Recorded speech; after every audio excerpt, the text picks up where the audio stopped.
ผู้ชาวบ้านนะฮั่งมีหอดหิมะบ้านน้องบ่บ้านน้องอัมพรบ่ว่าที่นี่บ่ฮู้จะอายุจักปีแหละนี่20ปีนี่ยังบ่ฮู้อันนี้ พอเอ้ยน้องบ้องกับน้องเต้าเฮาเนี่ยจะฮู้ว่าไม่ย่างนี่เขาเอิ้นไม่ย่างนี่ฝากยันมาไปชูกันกินนะตุ๊ดขอบคุณเดี๋ยวก็มาเกี้ยงโลนึงโดยคือจังสิเฮาอยากถามหน่อยนึงอันเฮือนเจ้านี่สิเฮ็ดไปฮอดไสก็เฮ็ดเพียงนี่แหละเพราะว่ามันบ่มีเงินไขเบิดแล้วเบิดแล้วเบิดแล้วบ่ตรงคือของบ่ตูนก็น้องบองน่ะเซาน่ะ18ต้นสิเฮ็ดแบบเดียวกันนี่เฮ็ดโมเดิร์นแบบเดียวกันโมเดิร์นบ่แม่น สำนี่แล้วตั้งแล้วก็ก่อขึ้นซ้ำนี่พ่อแต่ว่ามีคานลุ่มเด้คานลุ่มก็มีบ่คานลุ่มก็มีแล้วก็ตัดมาพี่อีกแต่ว่าเพราะว่าดินไม้ดินมันซ้ำนี่แล้วใหญ่กว่าซ้ำนี่แต่ว่าเขาจ้าง20ล้านฟังเซาแล้วก็ก่อผ้าเซาก่อเบิดบนไปใกล้เพิ่นต่อขึ้นเลยปูรูดให้ซ้ำ2 ล้าน5แสนได้บ่โต5แสนได้กันในร้านซอยกันโอ้ดูเรือด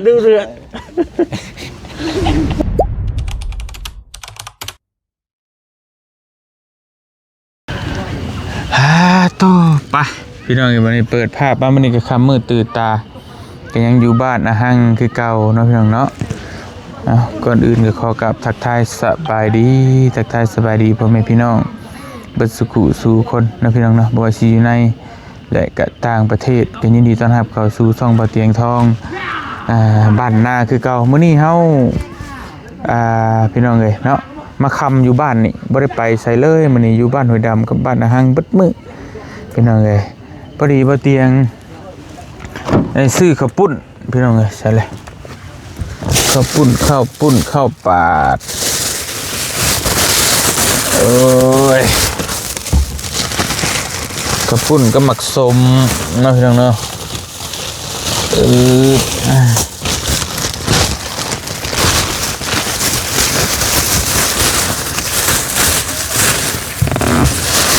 ข้าวปุ้นก็หมักสมเมื่อกี้นี่ก็ไปฝากเมย์บาเจ็บเน่พูลาโลวันนี้เขาสิไปฝากน้องบองเน่ครับไปฝากน้องพ่อเน่พี่น้องเอ๋ยเนาะมาใกล้แถวนี้แล้วก็ไปฝากเพิ่นก่อนโอ้ด้วยโอ้ยเนาะแล้วมีหลานอยู่ในน้องพ่อเนาะขนมก็ให้กันแต่จะมีอย่างมาฝากมาต้อนเพิ่นพี่น้องเอ๋ยนี่เด้นี่ของดี มาจากเมืองดักจริงนี่ได้แล้วได้ของดีมาฝากน้องอมพรและของน้องบองอันนึงพี่น้องเลยเนาะน้องถือแล้วถือไอ้เสียเอาตะไม้ไปไหนเสียเดี๋ยวน้องเป็นจีเฮ็ดนาไปเลยพี่น้องเลยบัวเพราะอายเอาไม้นี่เพราะมาฝากเฮา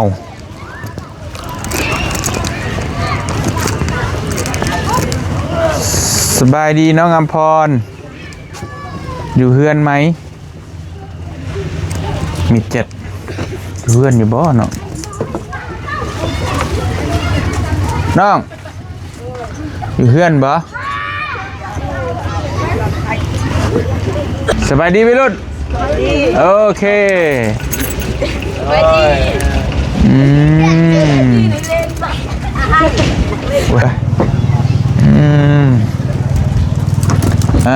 โธ่เฮ็ดหยังเนาะบาดต้มหยังกันน่ะกำลังเฮ็ดกินอยู่พี่น้องเอ้ยสบายดีน้องอมพรสบายดีแซ่บตาบ่เฮ็ดหยังกินมีก่อนไว้แซ่บดีเลยพี่น้องนี่น้องไปน้องบ้านนี่ก็ได้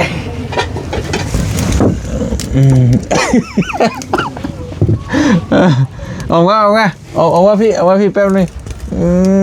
แซ่บดีนี่ต้มยังไง ฮะของกินมีหยังไรของกิน ต้น มันต้น โดย สิกินแบบไรน่ะ แรง แกงมันต้น โดย เอาเลยมาเบิ่งดูซะเฮ้ย บูฮูกันจังไง เบิ่งเปิดเบิ่งดูไอ้เจ้าฮะมีหยังว้าวไปเรื่อยๆนี่ใช้มันตด สิ้น ชิ้นหมูโอ้ยตาย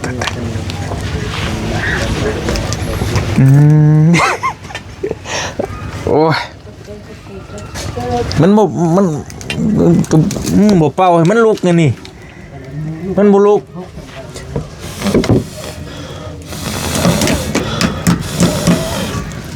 โอ้ยผู้สาวบ้านนะฮั่งมีหอนหิมะบ้านน้องบ่บ้านน้องอำพรไอ้มีเนี่ยมาฝากมานี่เด้เอาก็ใช่พูดว่าเป็นยังบ่ฮู้นะว่าบ่ฮู้น้องว่าเป็นยังค่ะน้องคิดว่าเป็นยังบ่ฮู้บ่ว่าที่นี่บ่ฮู้จะอายุจักปีแหละนี่20 ปีเลยยังบ่ฮู้อันนี้ห้ามมียังอันนี้ลูกหาเด็กน้อยยังโอ้ยเนาะฮะมาเอามายังฮู้บ่มียังอันนี้ไม่บ่คือหมูนะ ไม่ยังไม่แป๊ก บ่แม่นแม่นอยู่แต่ว่าอันไอ้ว่าสิน้องสิตอบว่าไม่นะไอ้ถามว่ามันยังเนี่ยไม่เป็นทอนไม่แม่นบ่ล่ะเลยก็ทอน น้องก็น่าจะตอบว่าไม่นะแต่ก็บ่ตอบนะบ่ฮู้ว่าสิบ่ฮู้ฮอดไม่ไม่ยังจังว่ากันอีกเทื่อนึงแต่ว่าไม่แน่นอนแล้วไม่แปลกนะหรือว่าต้นสนนั่นแหละพี่น้องไงแต่ว่าเป็นไม้อ้อยไฟนี่หันบุควันเลยได้บ้านนี่โอ้นางควันอยู่แต่อันน้องเอายังจะอันอ้อยไฟปกติทุงยาง บ่จำเชือกถุงพลาสติกนะพี่น้องเลยถุงก็ตัวเอาถุงยางอ้อยไฟเพื่อนน้องเอาบอกเอายางรถกะว่าเฮือนนั่นก็คือกันแต่ว่าอันนี้เอาอันนี้เด้อบัดนี้เด้อนี่เนี่ยมันสิอ้อยไฟได้ใส่เสื้อละหน่อยอันน่ะ FC กับเพิ่นบ่เตียงซื้อเลยบางคนบ่ฮู้ไม่เอาไปเฮ็ดหยังบ่เตียงนี่เด้อบ่เตียงสิเฮ็ดได้เบิ่งนี่เด้พี่น้องถ้าไม่ธรรมดานะมันสิบ่ติดถ้าไม่นี่มันสิไหม้เลยเด้นี่คือไม้อ้อยไฟกับไฟเฮาขีดตัดใช่นี่หรือว่าสาธิตเอามีบ่กับไฟ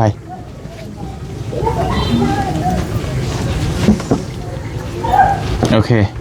สมมุติว่าเฮาสิอ้อยไฟนี่นะพี่น้องเอ้ยนี่เฮาสิดังไฟใหม่ใส่ตัวนี้นี่ตัวนี้แหละเพิ่นไปป่าไปดงสมัยตะกี้แล้วเพิ่นก็เอาจูดไปในป่าเลยคือเพิ่นดินนางเห็นบ่อังกอนี่เนื้อเขาทำเลยไม่นี่แหละประมาณนั้นบ่ฝนนังกออันนี้ก็ได้หลายมือแต่อยู่เป็นเดือนพุ่นนี่ใส่เธอหน่อย10,000 กีบเอาไอ้ซื้อมา10โอเคอันนี้บ่แนวกินมื้อนี้นะต้นบ่โอ้ใส่พวกแล้วมันแห้งเบิดแล้วจังหน่อยเป็นกินจักคนน่ะนี่ฮะ4 คนอิ่มบ่อิ่มอยู่บ่อิ่มโอ้และมีน้อยเดียวนึงไอ้ว่าสิขอกินข้าวนำเป็นปลาไหลอีกแหละปลาไหลกินน้ำก็ได้บ่ได้ให้กินลายได้ใส่เผ็ดแล้วบ่เจ็บเฮ็ดเผ็ดเป็นไอ้กินบ่ได้บ่โ โอ้โอเค วิธีการมาจากไอกินนะ นี่นั่นบ่อย่าแล้วยันน้องเพิ่นบ่อิ่มเนาะเมื่อนก็มากินข้าวเอื้อนน้องเพิ่นน่ะจนบ่อิ่มไม่ดีได้พี่น้องเอ้ยพี่น้องจำได้ว่ามื้อบ่เตียงมากินข้าวเอื้อนน้องเพิ่นน้องบองแล้วก็ทีมงานนั่นแหละครบเบิดลงเฮือนไปขับรถออกเพราะว่าพากันย่างไปกินเพอก็น้องบองกินข้าวบ่อิ่มบ่กล้ามากินน้ำแล้วบาดเนาะเจ้าของเฮือนเพิ่นจนกินข้าวบ่อิ่มกินอิ่มอยู่แต่ว่ายังอยากกินคือ กินอิ่มอยู่แต่ว่าอยากกินเพอไม่เห็นบ่บาดถ้าเศร้าเราว่าอยากกินคือพา อ๋อน้องบองอยากกินเพอ โดย พาน้าชายไปกินเพอ โดย แต่น้องกินบ่ล่ะ หนูก็กิน นี่กินกันจะได้บ่อยากกินกันโอเคมาอันนี้มาพี่ดูจะมาบ่เจ็บนักบ่เจ็บไอ้ซื้อข้าวปุ้นมาฝากเห็นว่ามื้อนั้นไอ้ซื้อซีนซื้อไก่มาฝากก็ยังบ่แล้วนี่ไปกินเส้นคือเก่ามื้อนี้ก็เอาเส้นซะให้มันแล้วโดยลานบ่นี่ฮะฮะน้องบักละทึกหรือมีวะอันนี้หมักเกี้ยงหมักสบอีนั่งอีละเอาอันนี้เอาลานจะค้นเฮือนน้อง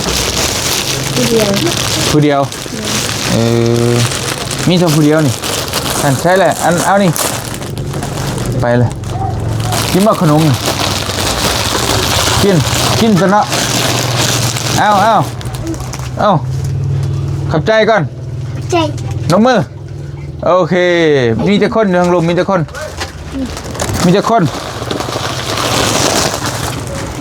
อีนางอีละมีจ้อยบ้านโอ้นาง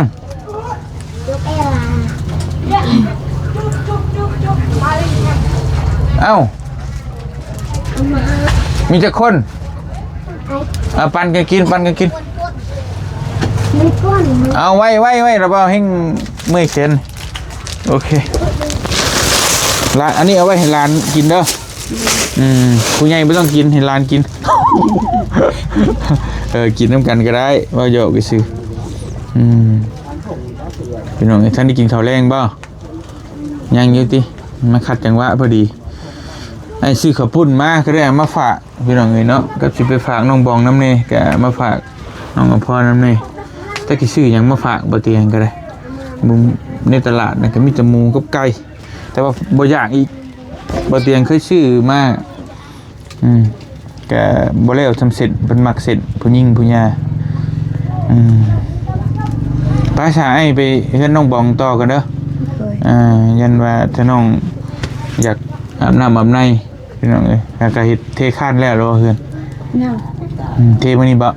เทวบาลนี่แล้วพี่น้องนี่เนาะโอ้อันนี้ประตูนี้ไพ่บ่นี่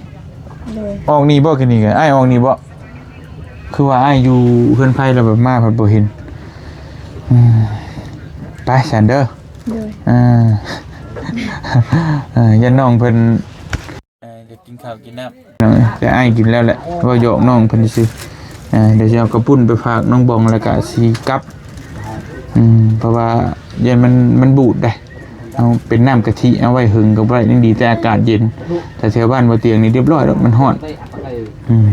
บนนี้ตู้เย็นแต่ว่าเนาะบนนี้ตู้เย็นเมื่อเนาะมีแต่กินเบิดรถอิ่มก็ยัดลงเบิดบ่ถุงนึงเบิดบ่เบิดเดี๋ยวบ่เบิดอ้ายก็ยอมแหละบักละลายนะโอเคเด้อน้องเด้อสบายดีเด้อมื้อหน้าสิมาลิ้นน้ำใหม่ไปเดี๋ยวมันสิดึกสิดื่นเฝ้าไปหลายบอนเดี๋ยวเลยเสียบตา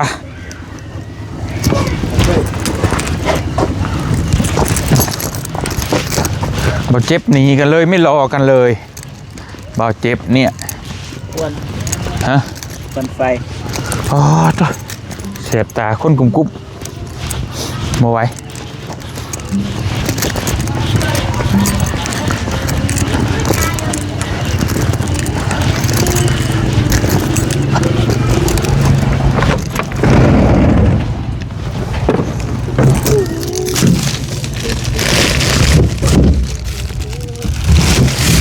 นี่ของบนี่ของประตูน ตัวนี้ลายมือ เด้อ ร้านนี้ครับแกะนั่นเองแกะเรา30เบิร์ด อยู่แถวบ้านนายกับแพงเติบได้ฮะมูฮูแต่ว่าแพงเติบน่ะ แล้วจันมือหน้าบัตรขากลับจะซื้อเอาไปขาย เออ ไหลไปซอยเรือ เนี่ยในนั้นบ่ในนั้นมันเป็น บอกเงินเก็บมัน10เบิร์ด เบบซี่และอันคนรักกันกาแฟน้องมิกกันเนาะแบบนี้นะพี่น้องเอ้ยสายที่แต่มึงฮุบม่วนแล้วก็เบรกไปเลยป่านนี้มันก็เล่นบ่ไหวแล้วมันหนักเนาะถ้าเล่นแต่โตก็สิไหวอยู่เราก็ได้หายงี้บัดนี้เขาจะ จังเมื่อ อู้กระบาบ บ่ตื่นอยู่บ่ ฮะคือสิอยู่บ่าวตูนคนไม่จริงใจเอ้า ซับ เอาไปซื่อๆนี่แหล้วพอมีแนวเว่าเมื่อชีวิตมันสงบเกินไปพอเห็นยังกันนะผู้บ่าว เรือกัน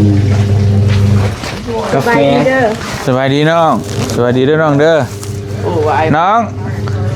สบายดีหน่อย นี่ ฮะโอ้ย แนะนำก่อน อืมเจ้าไงเฮ็ดบุลึงกันอีกเมื่อก็น้อยใจเลย ปูบ่นี่ไอ้นักเลยแบกใหม่ ไอ้เจ็บมีของมาฝาก นี่ฮู้บ่นี่เอ้ยน้องบองน้องสาวคือเก่าเลย เอื้อย นี่พอเอ้ยน้องบองกับน้องสาวเฮาเนี่ยจะฮู้ว่าไม่ยังนี่เขาเอิ้น อืม เขาเอิ้นว่ายังนี่เว้าดีๆเขาเอิ้นว่ายังนี่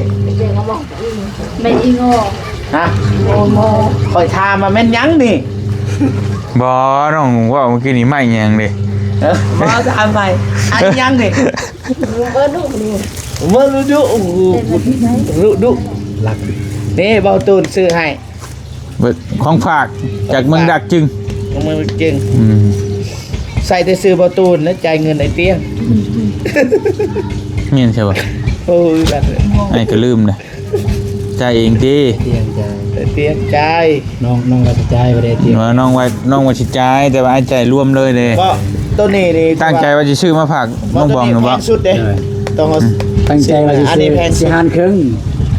นังแบงครึ่งอีกอยู่เอามาเคลื่อนครึ่งหนึง เอาแบงจะมาแบง ตัวนี้โดดเดี๋ยวเขาทากนี่เนี่ยเพราะว่าเรื่องค่านี่ซ้ำนี่ จริงใจได้จริงจังได้สิพายดีได้ ซ้ำนี่ก็ได้แล้วดังไฟ ดันไฟนี่ไม่ออยไฟ เอ้าดมบัดนี่ งอ โง่อยู่ดอก โง่นี่คือหยัง ไม่ซ่าเข้าเลยไม่แปลกนะ งอ ไม่แปลกหรือว่าไม่ ต้นสด ต้นสน หรือว่าไม่อ้อยไฟบ้านบ่เตียงเอิ้นไม่อ้อยไฟพี่น้อง สิถามมาอีกน้องบองเพิ่นว่ายังนี่ ไม่ยังไง ไม่ยังนี่ ไม่แป๊ก เอาเบาตูนมันยังนี่ ไม่ยังตุน ไม่ ถือ ไม้ไม่ ไปถามน้องกำพรเมื่อกี้นี่ไม่ยั้งไงนะน้องกำพรบ่จักแล้วบ่ว่า เฮ้ย พ่อ ไม่ไหวอย่า ดวงเอ็นลงจมูกกว่า โอ้ไม่เท่าเฮ็ดหยังยืนไพ่หันตูนถามไม่เท่ารู้เฮ็ดหยังยืนไพ่ เมื่อกี้อยู่นี่แหละแต่ว่าคนไป ฮะ กินข้าว เรากินข้าวกันยังเอ้านี่ชื่อข้าวปุ้นมาฝากยันมาไปชูกันกินนะตูน ขอบคุณ เดี๋ยวก็มาเกี้ยงโลนึงโดยเห็นว่ามักเส้นก็จักชื่อตะข้าวปุ้นนี่แหละ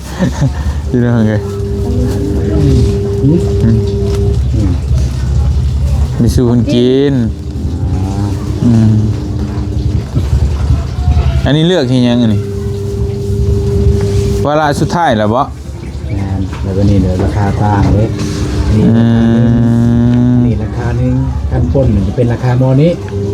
เขาได้เปรียบ แม่น เขาเสียเปรียบ ท่านเลือกเนี่ยจะเป็นราคาคนละราคา โลเท่าไรเดี๋ยวนี้ชน จังหวะเด้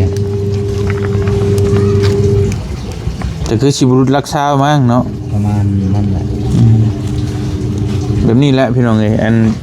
โจรหลักอยู่บ้านน้องมีเห็นกะโอ้ขอบใจเนาะขอบใจเอาเครื่องมาหลายอันเดียวก็พอแล้วโอเคนั่งได้แล้วนี่ก็ได้อยู่ใส่อยู่นี่ก็ได้ล่ะบ่เป็นหยังจังหน่อยระบ่าวก็กลับแล้ว กลับบ่ เดี๋ยวเอาข้าวปุ้นมาฝากก็ซื้อก ลับบ้านบ่หรือว่ากลับ ครับเมื่อพักนี่แหละเมื่อพักชาแตงนี่แหละ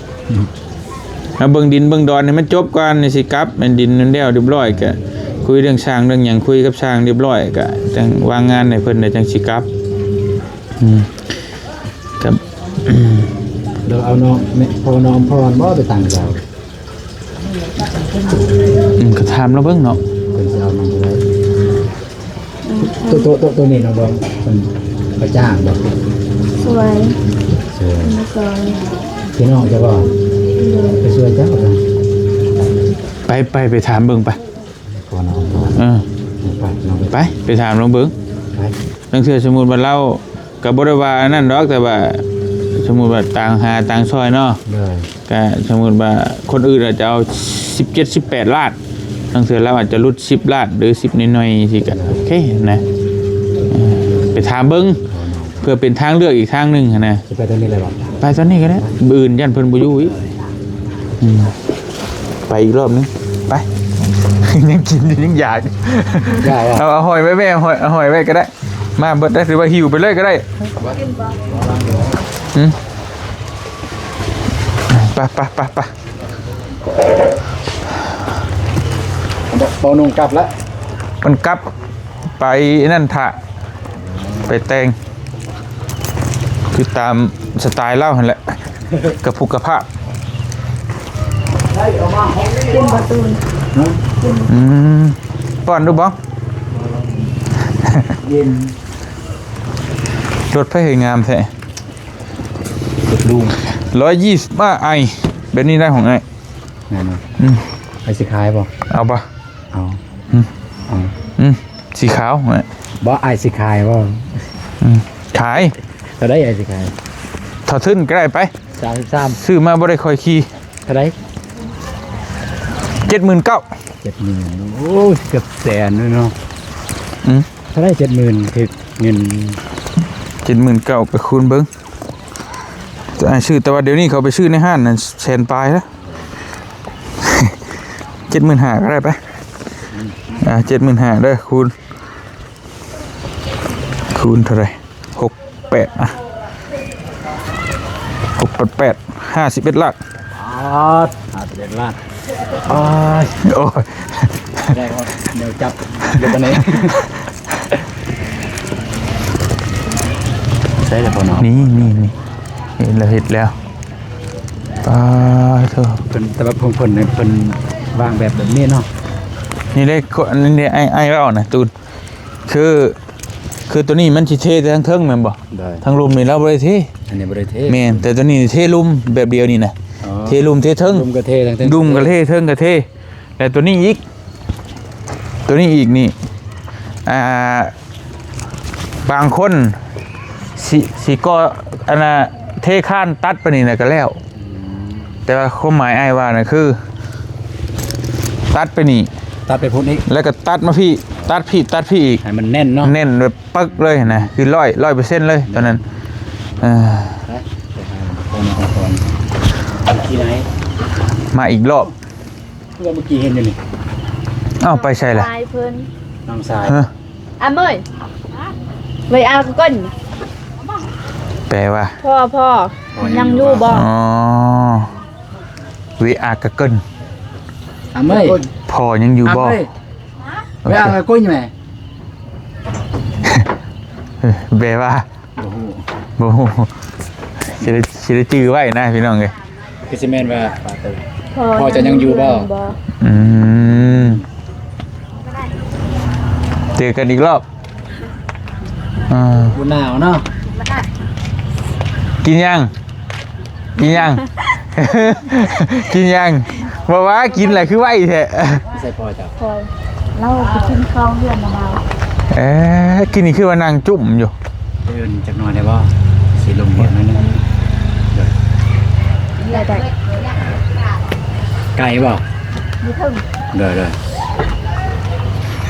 ถามพ่อน้องพ่อ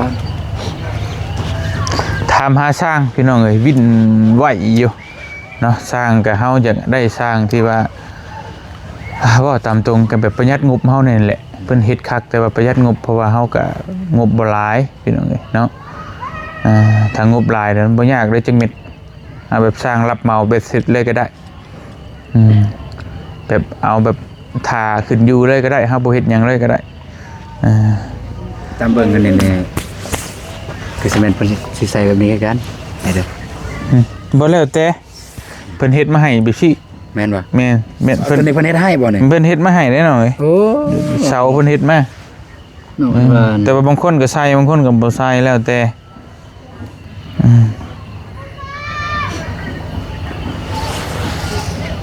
แต่ว่าถ้าเอาไปถึกหลักการแบบให้มันตามมาตรฐานสากลนั้นต้องใส่จังเน้น แม่นแต่ว่าในดิน แต่ก็เทถึงอีกได้แต่มาตรฐานเดี๋ยวก่อนเทถึงบุญอีก ให้น้องบอมเป็นคนล้มก่อนเนี่ย แม่นอันนี้สวยตัวจะเทคันนั่นแหละเทกว่าอันนี้เหรออุสวย เข้ามาพี่กว่าเนาะ มาป่ะ มันไหนพี่ โอ้เป็นครบได้อยู่ก่อนเนี่ย เห็นว่ากันเนาะดังแล้วก็ยิงหลายเชียวสะพอนบ่อนเชียวสะพอน เป็นเล่นสะพอนนุ่งเสื้อไอเตียง โอ้ใช่เสือปลากระป๋องง่ายไอ้ว่าจิท่วงลิขสิทธิ์อยู่จ่ายค่าลิขสิทธิ์ในมาเด้อ เป็นเห็นคลิปโดนคือกันข้าวปลากระป๋องเบาแม็กกับสะฮอนกินปลากระป๋องบอกดีๆเด้เตียงบอกกันแจ๊บของไอเตียงป่ะ ของง่าย แบน ได้พยายามป่ะ จะมาลุกขึ้นแหละ มีเด้อ จะไปขาย ไอ้ก็พยายามสะพอน โอ้จนขี้ข้านไป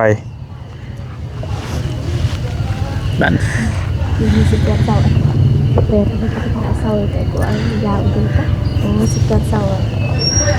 คิดเลย นี่ก็เลย ปลากระป๋อง เตียงได้มาโอกาสมาแล้วก็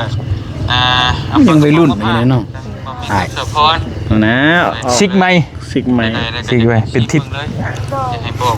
FC พี่น้องน้ำกันว่าแซ่บบ่แซ่บกัน ฮอดในตอนนี้ไอ้เตียงเขาหู้สึก ฮ้อนมันฮ้อนได้บ้านไอ้น่ะ ลองเบิ่งดู แบบนี้เด้อ เบิ่งดูแกลองเบิ่งดู ดึงมาดึง พี่น้องเอ้ย เด็กเด้ดึง วันนี้ก็เอา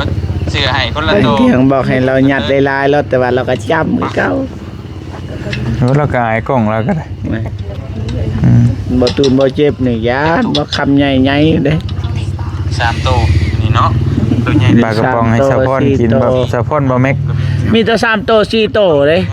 หลายโตก็มี สะพอนกินน้ำ 4โต5โต6โตกำไร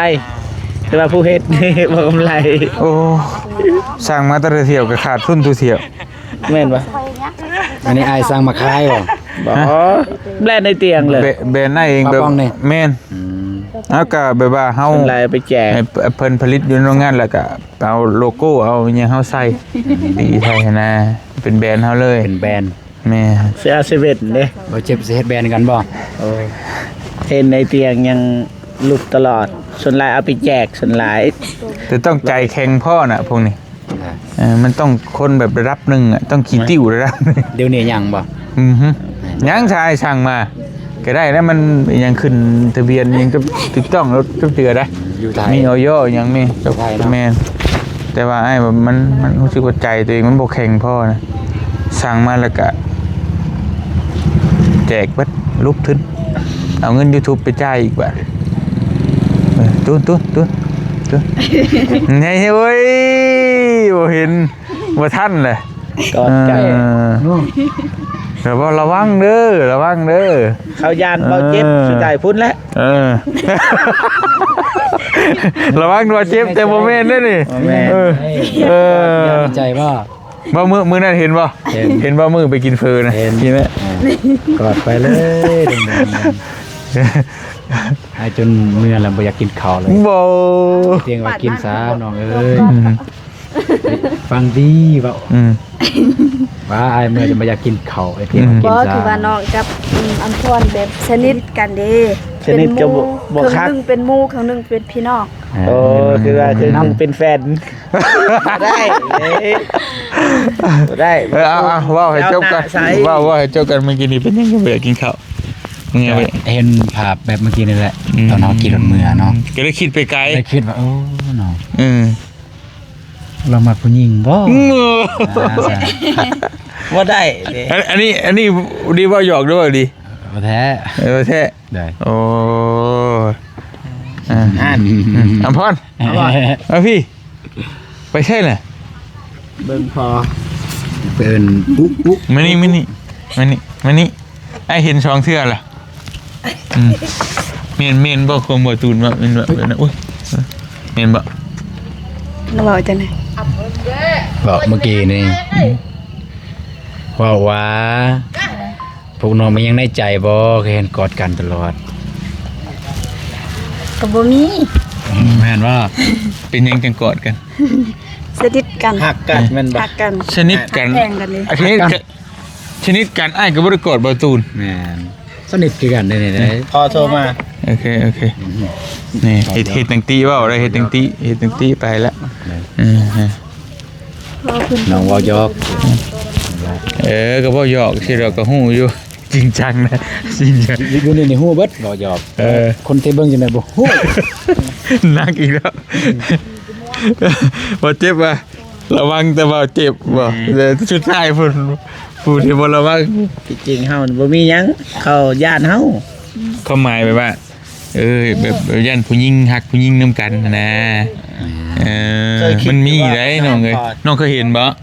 เคย นั่นแหละผู้ชายมักผู้ชายนํกันก็มีเออ เฮาจึงเลยถามนะ อันนี้ยิ้มเห็นแล้วนี่ยิ้มนี่เห็นได้ เคินอีกเลยเคินกันอีก เคินอีกแล้วน่ะนั่นน่ะเฮ้ยเม่นได้นี่นะบ่แม่นแล้วเด้อนี่ โมเมนต์แล้วโมเมนต์แล้วเลิกโมเมนต์แล้วเนาะ บ่ได้การและบ่ตูนต้องจัดการ ต้อง เด้ ระวังด้วยตัวเด้อ คันเฝ้าคอเฝ้ามันก็มันเด้อเด้ กันเดี๋ยวนี้นี่มันแน่นอน เนื้อหาทาง จะน้อยมันไว้บ่ได้แต่งบัดนี้ อันนั้นค่อยว่ากันใหม่แต่ตอนนี้มันไปก่อนญาติ อย่ากอดเด้อทางพอด ตายอีกมั้ยเนี่ย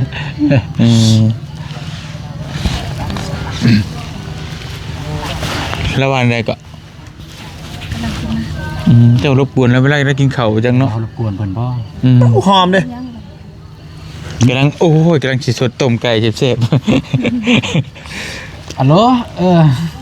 เด้แม่นบ่ แน่นแหละ สบายดีเด้ออุ๊บ่ค่อยเอิ้นใจ บ่แม่นอุ๊ อันยังน่ะ ๆ คุณนะเคยเห็นหน้า สบายดีเด้อจักสิเอิ้นอ้ายหรือเอิ้นพ่อเอิ้นอายุจักปีก็เขามาในพี่ก็คุยนำจังเนาะ ปลาย เอิ้นอ้าย 40ปลายอ้ายได้ซะเด้อ อ้ายเด้อ 46ปี เฮา30ปลาย เอิ้นอ้าย คู่อยู่บ่นี่ โห บ้ายัง ชื่อ บ่ตูน บ่าวจิ๊บ บ่จิบบ้ายังนะ บ่าวจิ๊บ บ่จิบ บ่แม่นบ่ถึก คือเพราะว่าทางนี้เขาสิเอิ้นแบบนั้น อ๋อ เพราะว่า ทั้งนี้เขาเอิ้นอ้ายเรา ที่จริงแหละฮู้จักกับอ้ายเพิ่น จิบ จิบ จิบ นกกระจิบ จิบน้ำนี่นะจิบน้ำ นกกระจิบที่จริงเราฮู้จักอ้ายดนเด้แต่บ่ฮู้ว่าเป็นพ่อของน้องอำพรเด้ บ่ แม่น อ่า ดนเด้รู้จักนับแต่บ่ทันใหญ่เท่านั้นบ่ทันใหญ่บาด แสดงว่าฮู้ทางอ้ายอันนี้แล้วก็ฮู้น้องอำพรแต่บ่ได้ฮู้ว่าเป็น น้องอำพร เป็นพ่อ แม่น กัน แม่นน้องอำพรน่ะฮู้ไหมนี่ตอนท้ายคลิป กินอิ่มแล้วข้าว กินแล้ว โอ้โหรบกวนมาไล่กินข้าวเอาเข้าเรื่องเลย อายแล้ว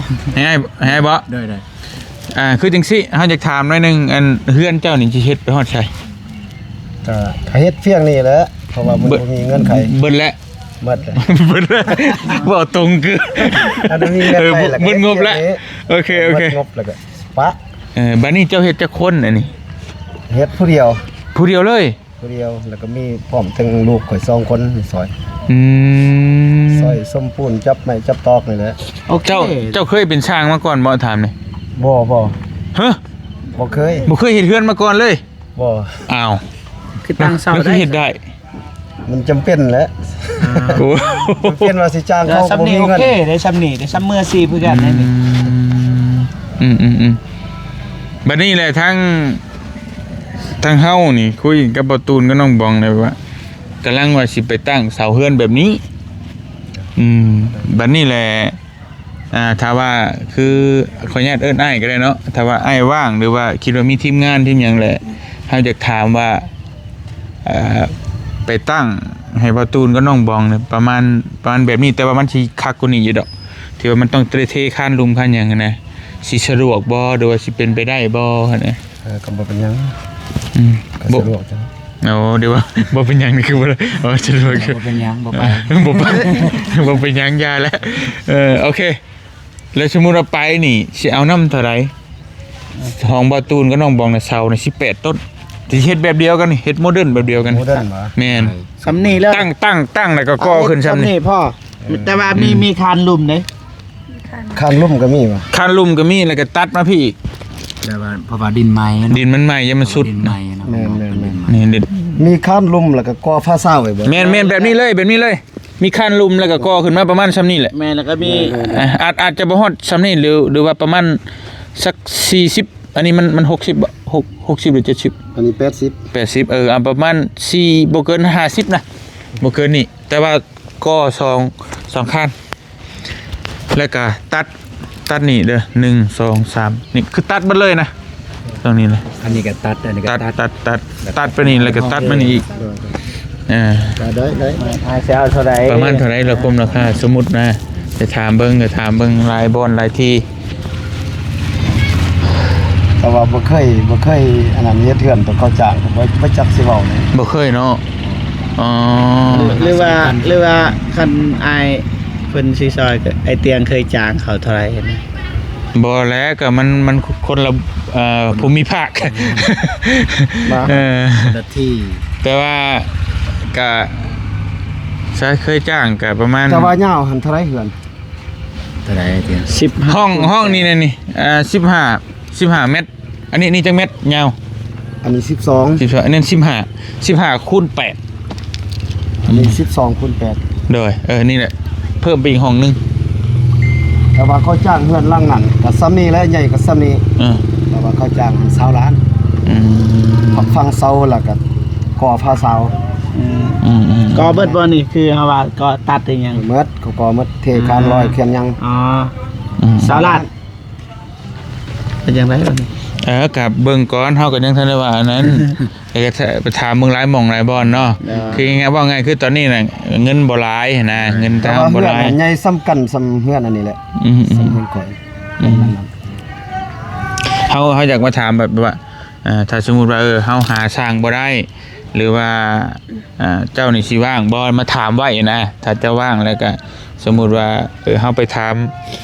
คนอื่นที่ว่ามันบ่โอเคแล้วก็เฮาก็มาเปรียบเทียบเบิ่งว่าถ้าแต่มันซ้ำเจ้าเฮ็ดโอเคแล้วเฮาก็สิมาให้เจ้าไปเฮ็ดนะ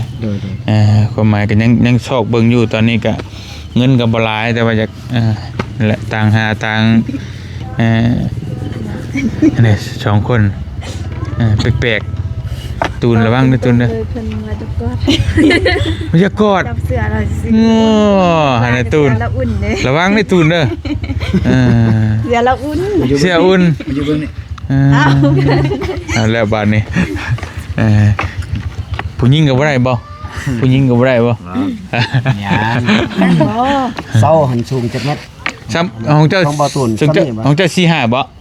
แม่อะไร45 4-5ซ้ำกัน สำคัญ 4-5ซ้ำกันเป็นไงกว้างกับเจ้านี่ห้องละ4เมตรคือกัน4เมตรแต่ว่าของเจ้า 3เมตร3 3เมตร3ยาวสินะแต่4เมตรต่อ แต่นี่เป็นผล4เมตร โอเคประมาณ20ล้านเนาะถ้าสมมุติว่าเจ้าไปเฮ็ดเนาะ ก็20ล้าน อ๋อแต่มันใหญ่กว่านี้ได้ก็20ล้านบ่ ใหญ่คือกันซ้ำนี่แหละใหญ่ซ้ำนี่ก็20ล้านเนี่ยมองนั่น เพราะว่านั้นมัน ผู้ก็เอาซ้ำนั่นหั่นน่ะ บ่อันนั้นเฮือนเบาตูนมันสิใหญ่กว่านี้ ใหญ่กว่านี้บ่ เอาราคาสำคัญเลยบ่หรือว่า ใหญ่กว่าแล้วพอมัน18ต้นเด้อันนี้มัน15ต้นตัว 8 อ่า คูณ เพิ่มอีกล็อกนึงอะนะ แปดสิบห้า แม่น ก็เอาสำสาหานี่นะ อืม สำสาหาละ ชาวหาละ อยู่อยู่ คือพี่น้องว่าคอกันนะ ถ้ารุดได้สุดๆเท่าไรยกตัวอย่างยกตัวอย่างสุดๆเลย ลุดว่ะ แม่นรุด หลุด คือ ให้ได้บ่ คือ แต่ว่าเวลาย่อหันเอาพี่น้องเลย แม่ จะช่วยกันหาช่วยกัน นั่นแม่นอยู่แล้ว เวลายอมมันต้องใส่พี่น้องหลายคน จุหน่วยแหละอยู่ใส่คือกัน ก็ลุดได้อยู่หรอกคันสมมุติ อืม กันว่าพี่น้องบ่ซอยเนี่ยก็จำเป็นเฮาต้องได้หาคนงาน บ่มึงยกก็ช่วยกัน มือโยกครับ ช่วยกัน หาพี่น้องนะ อยู่ใส่ก็แบบนั้นช่วยกันอืม เอาสำสาสามเลยก็ได้ อืม ซอยกัน จุดๆ3เนาะอ่า น้ำตาตก เบิดในกระเป๋ามีเท่าไรแต่ หมดกุฏิ เบิดกุฏิเฮ้ยบ่เอาพระมาเกี่ยวนะ หมดกุฏิซื้อเสือเนี่ย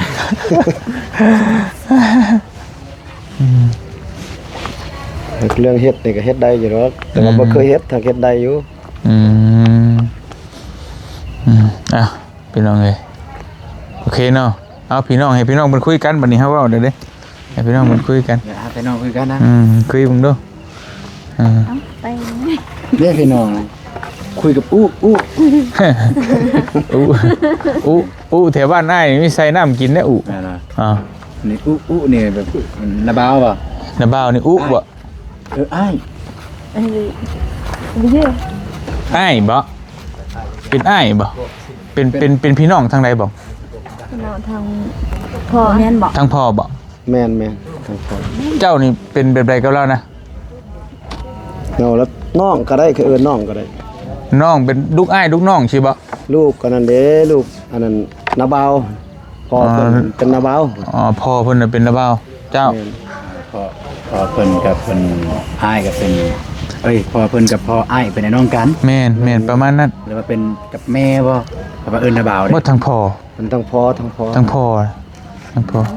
แสดงว่าพ่อเจ้าหรือว่ากับพ่อน้องเพิ่นเนี่ยเป็นพี่น้องกัน แม่น เป็นไอ้น้องกันประมาณนั้นก็เป็นลูกอ้ายลูกน้องโอเคแบบเบาเตียงกับเบาคำเสาเงินประมาณนั้นคุยบังดูพี่น้องคุยบังดู หลุดได้เท่าไรหลุดให้10,000บ่ 10,000 ไม่ให้พี่น้องเขาคุยกัน หลุด10,000ยาซะเอ็ม100ขวดนึง เอาให้พี่น้องเขาคุยกัน ไปต้องคุยตี เพื่อนเจ้าได้บอกว่าแม่นเฮือนเจืออ้ายเด้เฮือนเจ้าได้คือเอาจังซั่น อามา หรือว่าจะสิเพิ่มขึ้นให้พี่น้องก็ น้ำพรมาช่วยเรา อำพรพ่อเด้อำพรมันก็ พ่อรุดให้น้องหน่อย รุดให้ลูกรุดให้ลูกนี่ คุย1 2 3เริ่ม แอคชั่น แอคชั่น ลำบากใจแต่เนาะ ก็จะมาเฮาเป็นพันผู้ส้ม ไอ้บริยินน้ำเด้อบ่อย่างกับว่าบ่ฮู้น้ น้องได้ยินกัน ไปเมื่อ คักนั่นเนาะ ำ โอ้ โอ้อันนี้คือเตี้ยนะเฮ้ยเนาะ แมน แล้วมาทำเท กล้องก็เว้ยมาพี่เด้อบ่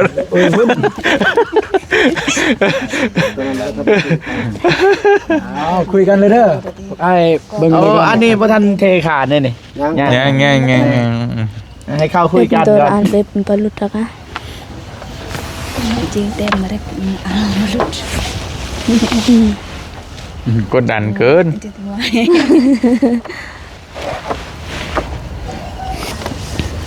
ลองเบิ่ง กดดันให้ไงนะบอก ไปยืนให้กำลังใจ ลบออกอำพรออกไปใกล้เพิ่น ต่อขึ้นเลย ต่อขึ้นเลย เอารูดให้ซ้ำจะ2 ล้าน5 แสนได้บ่ โตหาเซน ต่อแซน ได้กันนั้นหันซอยกัน โอ้ดูเรือ เด็กโตลายก็เกรงใจนะเบิ่งนี่เนาะโอ้สำนักนะครับ แม่น สิเฮ็ดเนาะ โดย ตุนให้30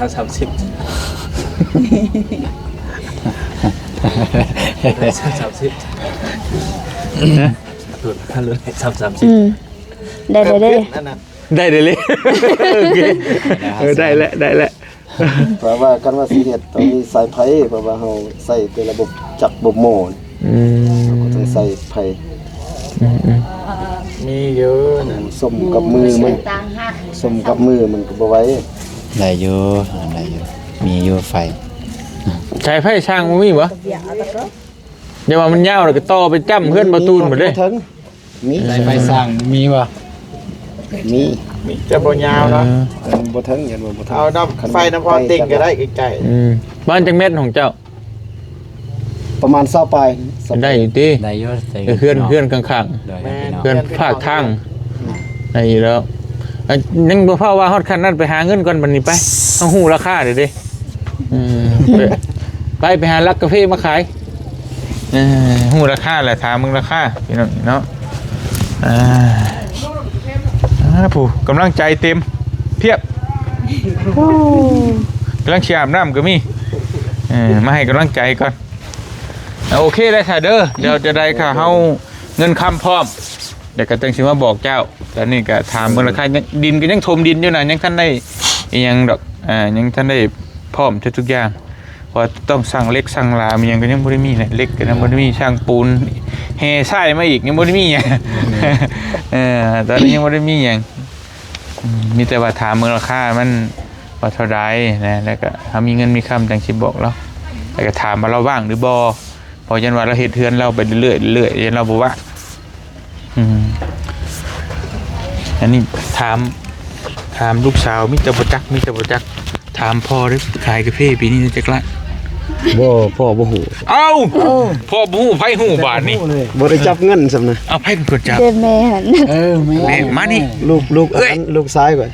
ลูกชาย ลูกชายอีกโอ้ขายกัน นี่บ่นี่มันบ่ได้ใส่ อันนั้นลูกชายละ บ่แม่น ๆก็ภาษาเฮาไทยกองแตกความเรางามมันนะ เบิ่งจี้มาเบิ่งดูมันสิแตกดีบ่ก็ยังอยู่เด้บ่เห็นว่าสิแตกมีค่าบ่เห็นคัดๆแบบนี้จะเก่ามีค่าแล้วแต่เบิ่ง เด้ คัดกระเป๋าเงิน เรามานำพัวติ นี่บ่ผัวเจ้า แม่น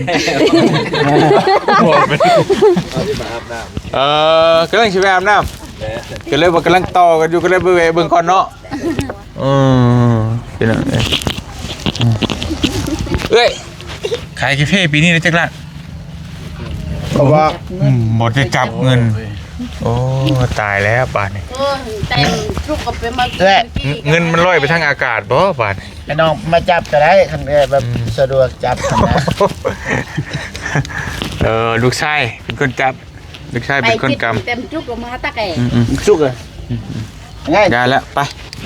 บุญวายกับชีวิตเพิ่นหลายไปจับเรื่องของเพิ่นก่อนโอเคได้เด้อเดี๋ยวไปหาเงินพร้อมนะสิมาบอก เปิ้น ถ้าแน่ใดก็ไปศึกษาเบิ่งหลายหม่องหลายบ่อน ลากก็ตื่นตะกางเรา โอ้ใจเย็นมีหยังก็ค่อยเว้าค่อยจากันใจเย็นญาติแนวไปเมื่อดูเดือดแท้นี่เดือดแท้ เอ้าสุก เมื่อกันเด้ ขาย อก าแฟปีนี้ได้เท่าไหร่อัมพร ลาด จักละ ก็ลงเต็ม บ่มีแผนหูเลย ก็ ต้องใส่เงิน 8 ล้าน ต้องใส่ 80ล้าน 8 ล้าน 80ล้าน 80ล้าน 80ล้าน จาน อืม โดย ไปยาวอ่ะ อืม 80 แต่ว่ามัน จะเฮ็ดเนี่ยบ่ฮู้ว่าเบิดเท่าใดเลย มาบ่ บ่ได้ฮู้บ่ได้ชนว่าเบิดหรือบ่เบิดนะจะฮู้ว่ามันได้เท่าไหร่ซื่อๆนะฮะ 70เคยกินเป็ด 70ไม่ฮู้เลยว่า 80 7หรือ8 เรา เดาแสดงว่า เพราะว่า 80 บุญ ได้ยิน น้องเป็นคนจับเด้ ได้ยินแม่เพิ่นว่าตะก้อนเลย80 70 มา 10นึงบ่ ให้ไปเก็บชอยอยู่ได้มื้อน่ะ อายตะ10ล้าน แบ่งกันเด้อ ส่งขึ้น กินไปเอา 80ล้าน ขึ้นไปเอาเลยอยู่ไส ผู้ใหญ่บ่ได้อิงจุก ตุ้นจัดการ ด้วยมายังก่อน น้องเพิ่นว่าขึ้นไปเอาเลยเอาไอ้ว่าไอ้ไปเก็บชอยมื้อนั้นแบ่งกันน่ะ อย่าเถาะอย่าเห็นคืออยู่เพื่อนเบาเมง อย่า ฉันให้อายมันฮอดรวด แบบนี้เลยหุ่นประมาณนี้เลย แบบนี้ ได้เอาสาธิตให้เบิ่งนะ เขาเบิดจะมีเบิดเขาจับเป็นเนี่ยยานเลย โจรลักกาแฟขึ้นน้องมีอีกเลยเขาจับทันหายบัดนี่บ่ตอนนี้ ฮะ บ่ได้ไปอัปเดต ก็ไอ้บ่ได้ไปแกงไว้นี่ได้มาเบิ่งดินข้างนอกนี่แหละกับข้าวยังคิดว่าสิไปเบิ่งอยู่อย่าเด้อนั่นคือบางครั้งบางคราวไอ้เว้าโยกชื่อได้เด้อจะไปเฮ็ดแจ้งจับกัน ว่าสิไปลักกาแฟเด้อห่วยกาแฟเฮียแล้วโทษเฮาบ่ได้เด้พี่น้องเอ้ยมันเป็นราคาผู้ใดก็อยากได้ Lang ở đây cái por joy đừng từ mua. Bé. งง แปะ แปลบ้องแปล ว่าแล้วไป เพิ่นว่าคิดว่าทีมงานหันได้มาซอยแต่ก็ แบบยังทำเงินนี่ อ๋อโอเคยังบ่ถูกเงิน โบแมนคือเฮาถามนี่คล้ายๆว่าถามไปว่าคือเฮาไปไปถ่ายคลิปเนาะไปถ่ายคลิปเก็บกระพงกาแฟไปว่าถามเพื่อ FC เพิ่นก็อยากฮู้นะแบบว่าได้เท่าใดจังใดนะว่าเป็นกาแฟประมาณนี้ได้เท่าใดสินะคืออยากถามไอ้ฮู้ซื่อๆดอก เรื่องช่วยบ่ช่วยก็คือน้องฮู้แหละน้องก็ฮู้อยู่เนาะระบบมันก็อธิบายเพิ่นเข้าใจว่าผู้ใหญ่เพิ่นเป็นคนช่วยเดี๋ยวฮอดมือฮอดยามมาเพิ่นช่วยเพิ่นก็ช่วยเองคือน้องหั่นแหละถ้าทุ่มเบามาทายเบาตูนเบาเจ็บมาทายก็จนเท่าเดือนเนาะให้น้ำตาจนได้เป็นคุก็หั่นแหละเพิ่นต้องมีแนวที่เพิ่นสงสารมันถึกสตาเพิ่นนะอันนี้ก็ถือว่าเป็นสิ่งที่ดีที่น้องเพิ่นก็อันนี้เพิ่นเฮ็ดเองพี่น้องนี่เนาะก็เพิ่นซอยอยู่ก็น้องอำพรนี่ก็ซอยบ่หลายก็ยังบ่หลายซ้ำไปว่าเฮ็ดเป็นเฮือนแล้วเป็นดังนะแต่